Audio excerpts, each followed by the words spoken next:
Silver bullion, the golden ratio. As the economy of the world continues in constant flux, investors are finding that there are less and less places of safety to put money for income stability, not to mention growth. However, there's always been one market that tends to perform well in any recession, and even the Great Recession was no different. The market of precious metals continued to perform well as a hedge against speculative investments in the Great Recession. Gold outperformed itself historically, as it continued to rise in price even as the dollar regained some of its strength, which historically equates to a lower gold price.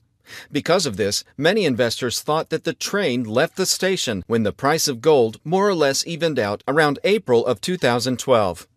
These investors forgot one very important truth about the precious metals market.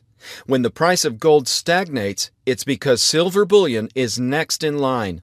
The ratio of the silver bullion to gold price, which historically remains within a certain range, had fallen drastically because of the record-breaking consistency of the rise in the price of gold. What this means is that the price of silver bullion must eventually come up as well to even out the ratio. Investors that waited for this historical ratio to correct itself were not disappointed.